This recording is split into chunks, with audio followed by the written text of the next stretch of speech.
na ako masaktan, Lilet. Ngayon, puro galit na lang yung nararamdaman ko. Mas napapabilis yung paggaling ni Sir Ramir pag nakita niya na okay na tayo. No! No! Hindi ko yung magbibigay ng solusyon sa mga problema ko. Kasi ikaw mismo yung problema ko. Buti dumating ka na, hinihintay ko yung pamangkin ko, si Samson. Nice to meet you. Pasensya na, medyo pagod lang. Sana magkita ulit tayo kapag may oras at may energy ka na. Ang alam ni Feliz, andito ako sa tita ko. Gusto mo punta kita sa apartment mo?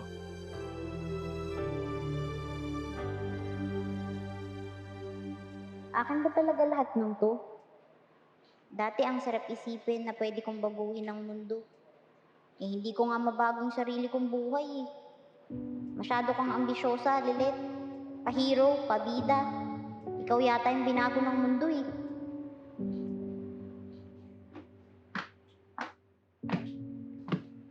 Huwag mo nang bilangin yan. Kompleto yan. Tatanggal pagod lang po, Tinang. Kwento. Pwede po utang muna.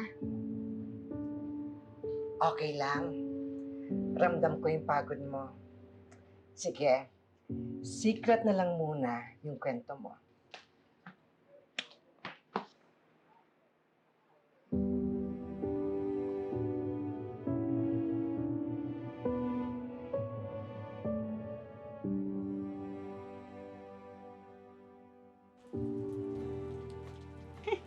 Sandali. Uwi na ako. Kailangan ko na umuwi. Teka lang, sir. Di mo pa nga ako natuturuan eh.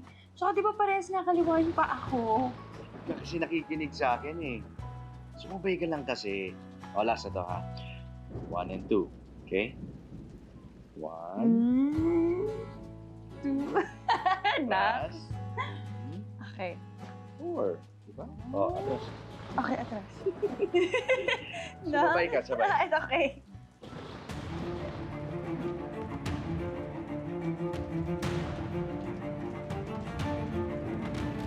Naku, na. Sir Samson na Sir Samson.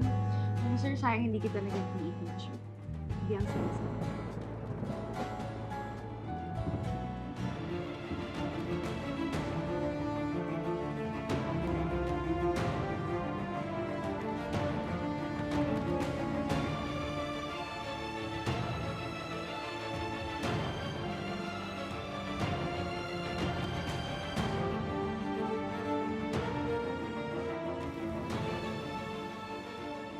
Pinapasaya mo ko, sir. Alam mo ba yun?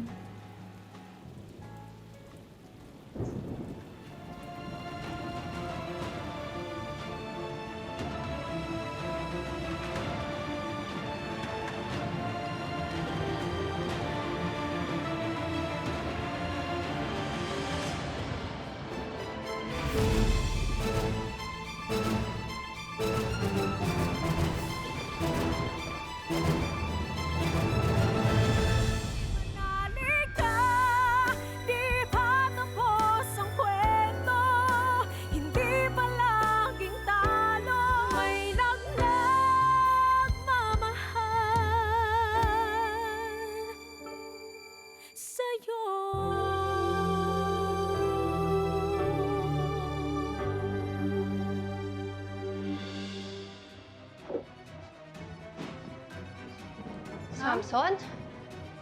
Mga hayop kayo! Ikaw! Hayop ka! Malagsik ka! Babae ka!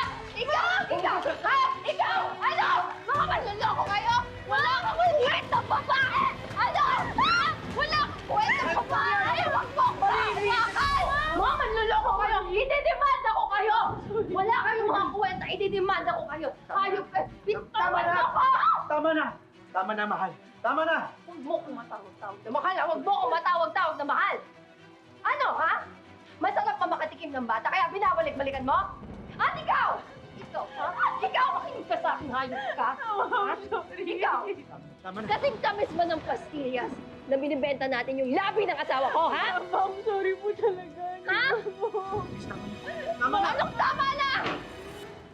Huwag mo ako. Samson, ha? Halika dito, ha? Mga walang niya kayo, ha? Naniwala ako sa inyo! Ha? Naniwala ako sa inyo. Halika. Wala ang gusto ko sa natin sa mga sakay. Halika!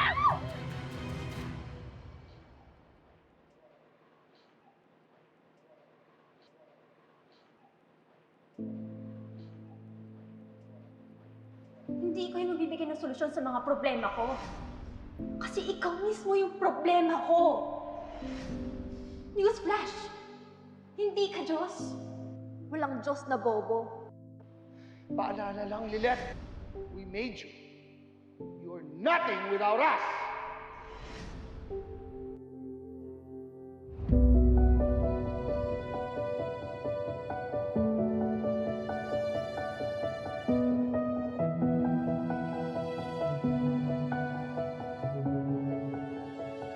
Isa ka lang fake. Kaya ka nga kabit ng kabit sa mga deleon at sa mga kung sino pa eh. Para pagtakpan niyang totoong Lilith. Yung mahina at tangang Lilith.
Lilith, kanina ka pa nakatulala. Anak, sige na. Ilabas mo na yan. Lilet! Ay, Lilet! Lilit! Ano nangyari? Si Samson kasi tumawag. Pinabarangay daw siya ng asawa niya. Ha? Bakit daw po? Pinagbibintangan daw siya na meron silang relasyon nung assistant niya sa tindahan nila. Tara, kawawa naman. Teka. Kailangan na ba ng abogado sa barangay? Ate sis naman. Para ano pa, meron akong pamangkin na abogado. Tara na, Lilit. Kailangan ko yung tulong mo. At saka, ate sis naman, sino naman hihingan ko ng tulong ng ganitong oras, di ba? Sige po. Salamat ha. Sa daan, ikikwento ko na lang sa'yo lahat. Lahat ng alam ko. Naku, handa talaga yung Feliz na yan. Pag nalaman na niya, tignan ko pag hindi talaga siya malula na ang abogado ni Samson si Attorney Lilet Matias. Halika na. Lilet, halika na, dali. Anak, natulala ka na naman dyan. Okay ka lang ba talaga?